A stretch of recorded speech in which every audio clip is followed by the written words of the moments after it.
Welcome to let's crack. प्राचीन भारत की वैदिक सभ्यता को कंटिन्यू रखते हुए बढ़ते हैं नए क्वेश्चंस की तरफ। देखिए इस वीडियो का पहला क्वेश्चन क्या है। इस वीडियो का पहला क्वेश्चन है वैशेषिक दर्शन के प्रतिपादक थे, मतलब वैशेषिक दर्शन के प्रतिपादक कौन थे। इसका सही आंसर है option number B, Uluka कणत। Uluka कणत ने वैशेषिक दर्शन का प्रतिपादन किया, जो कि भारतीय स्वतंत्र भौतिक विज्ञानवादी दर्शन है। नेक्स्ट क्वेश्चन है मीमांसा या पूर्व मीमांसा दर्शन के प्रतिपादक हैं। इसका सही आंसर है ऑप्शन नंबर ए, जैमिनी। इन्होंने मीमांसा या पूर्व मीमांसा दर्शन का प्रतिपादन लगभग 300 ईस्वी पूर्व से 200 ईस्वी पूर्व किया था। नेक्स्ट क्वेश्चन है 10 राजाओं का युद्ध, दसराग युद्ध किस नदी के तट पर लड़ा गया। इसका सही आंसर है ऑप्शन नंबर डी, कौन सी नदी, परशुनी नदी। परशुनी नदी को वर्तमान में रावी नदी कहते हैं। एक पॉइंट और है कि दसराग युद्ध किनके मध्य लड़ा गया, तो इसका सही आंसर है दसराग युद्ध सुदास और अन्य 10 राजाओं के मध्य लड़ा गया था। सुदास भरत वंश के शासक थे। नेक्स्ट क्वेश्चन है धर्मशास्त्र में भू राजस्व दर क्या है। इसका सही आंसर है ऑप्शन नंबर सी, 1/6। देखिए प्राचीन समय में कोई भी राजा अपनी प्रजा को जो सुविधाएं देता था उसके बदले में कोई ना कोई कर या दर लेता था। तो इसी तरह सुरक्षा और अन्य सुविधाओं को देने के बाद वो 1/6 दर भू राजस्व के रूप में वसूल करता था। तो ऐसा धर्मशास्त्र में कहा गया है कि भू राजस्व दर 1/6 थी। नेक्स्ट क्वेश्चन है 800 ईस्वी पूर्व से 600 ईस्वी पूर्व का काल किस युग से जुड़ा है। इसका सही आंसर है ऑप्शन नंबर ए, ब्राह्मण युग। 800 ईस्वी पूर्व से 600 ईस्वी पूर्व के काल को ब्राह्मण युग कहते हैं। और इसके अलावा जो सूत्र युग है यह भी इम्पोर्टेंट है। तो 600 ईस्वी पूर्व के 300 ईस्वी पूर्व तक के काल को सूत्र युग कहते हैं। ठीक है, तो 800 ईस्वी पूर्व से 600 ईस्वी पूर्व का काल क्या है, ब्राह्मण युग। नेक्स्ट क्वेश्चन है गायत्री मंत्र किस पुस्तक में मिलता है। बहुत इंपॉर्टेंट क्वेश्चन है। तो गायत्री मंत्र ऋग्वेद में मिलता है। कहाँ मिलता है, ऋग्वेद में मिलता है। और ऋग्वेद के 3रे अध्याय 3रे मंडल में मिलता है और जिसके रचयिता हैं विश्वामित्र। तो गायत्री मंत्र किस वेद में है, इसका सही आंसर है ऑप्शन नंबर ए, ऋग्वेद में है और ऋग्वेद के 3रे मंडल में है। 3रे मंडल के रचयिता हैं विश्वामित्र। नेक्स्ट क्वेश्चन है प्राचीन भारत में निष्क किस से जाने जाते थे, मतलब निष्क जो हैं वो किस से जाने जाते थे। तो निष्क स्वर्ण एवं आभूषण से जाने जाते थे। तो इसका सही आंसर है ऑप्शन नंबर ए, स्वर्ण एवं आभूषण। नेक्स्ट क्वेश्चन है अध्यात्म ज्ञान से संबंधित नचिकेता और यम का संवाद किस उपनिषद में प्राप्त होता है। इसका सही आंसर है ऑप्शन नंबर सी, कठोर उपनिषद। कठोर उपनिषद से नचिकेता और यम की एक कहानी है जो आप लोगों ने सुनी होगी, वहीं से प्राप्त होती है। नेक्स्ट क्वेश्चन है कपिल मुनि द्वारा प्रतिपादित दर्शन कौन सा है। कपिल मुनि ने कौन सा दर्शन प्रतिपादित किया। इसका सही आंसर है कपिल मुनि ने सांख्य दर्शन प्रतिपादित किया। तो ऑप्शन नंबर बी इसका सही आंसर है। इन्होंने कहा है कि विश्व का जो उद्भव है वो विकासवादी प्रक्रिया से हुआ। ठीक है, तो आप ये ध्यान में रखिए। नेक्स्ट क्वेश्चन है भारत के किस स्थल की खुदाई में लौह धातु के प्रचलन के प्राचीनतम प्रमाण मिले हैं। इसका सही आंसर है option number B, Atranji Khera. Atranji Khera से लौह धातु के प्रचलन के प्राचीनतम प्रमाण मिले हैं। अतरंजी खेड़ा कहाँ है, अतरंजी खेड़ा उत्तर प्रदेश के एटा जिला के अंतर्गत आता है। और किस नदी के अंतर्गत आता है, किस नदी के तट पर है। तो अतरंजी खेड़ा गंगा नदी के सहायक नदी काली नदी के तट पर है। ठीक है, तो ध्यान रखिए। इसके अलावा अतरंजी खेड़ा के संबंध में एक और क्वेश्चन आता है कि इसकी खोज किसने की। इसकी खोज 1961-62 में अलेक्जेंडर कनिंघम ने की थी।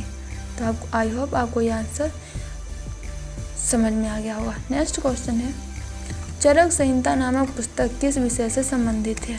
देखिए चरक संहिता जो है एक चिकित्सा से संबंधित पुस्तक है। तो इसका सही आंसर है ऑप्शन नंबर सी, चिकित्सा से। इसके अलावा एक और पुस्तक है चिकित्सा कह लो या आयुर्वेद से संबंधित पुस्तक है सुश्रुत संहिता, जो कि सुश्रुत ने लिखी थी। और चरक संहिता ये किसने लिखी थी? ये चरक ने लिखी थी। ये दोनों संहिता आयुर्वेद से संबंधित हैं, यानी कि चिकित्सा से संबंधित हैं। नेक्स्ट क्वेश्चन है, वैदिक युग में प्रचलित लोकप्रिय शासन प्रणाली थी। ठीक है, तो इसका सही आंसर है ऑप्शन नंबर सी, गणतंत्र। नेक्स्ट क्वेश्चन है, सबसे प्राचीन वेद कौन सा है? तो इसका सही आंसर है option number A, Rigveda. Rigveda सबसे प्राचीन वेद है और इसके अलावा ये जो है आर्यों का सबसे प्रमुख और महत्वपूर्ण ग्रंथ भी है। ऋग्वेद में 10 मंडल हैं, 10-28 सूत्र हैं और 10,462 मंत्र हैं।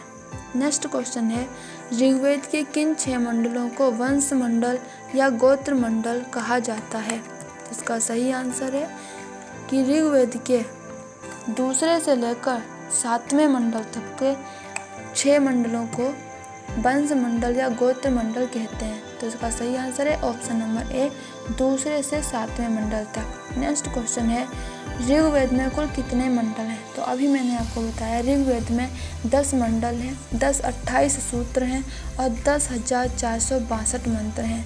ठीक है, मैं आपको बार बार इसलिए रिपीट कराती रहती हूँ ताकि जब तक वीडियो ख़त्म हो तब तक आपको क्वेश्चंस पढ़ने ना पड़े, याद हो जाए। नेक्स्ट क्वेश्चन है, आर्य भारत में कहाँ से आए थे? आर्य जो थे वो भारत में कहाँ से आए थे? तो इसका सही आंसर है ऑप्शन नंबर बी, मध्य एशिया से।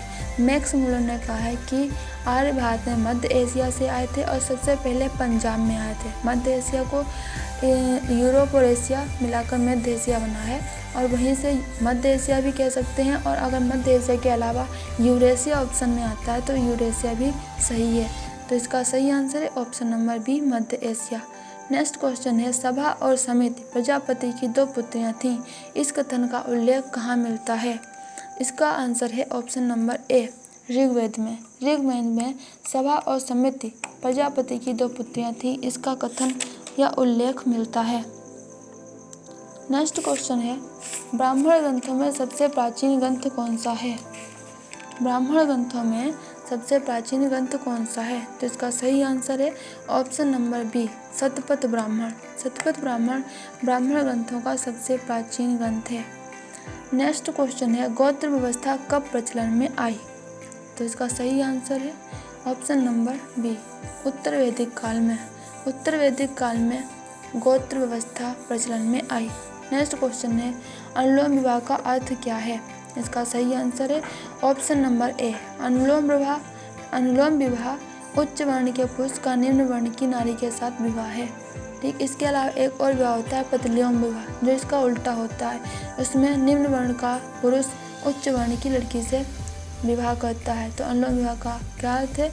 इसका सही आंसर है ऑप्शन नंबर ए, उच्च वर्ण के पुरुष का निम्न वर्ण की नारी के साथ विवाह। नेक्स्ट क्वेश्चन है, इसमें मैचिंग वर्ड है। एक तरफ है वेद, दूसरी तरफ है उपवेद।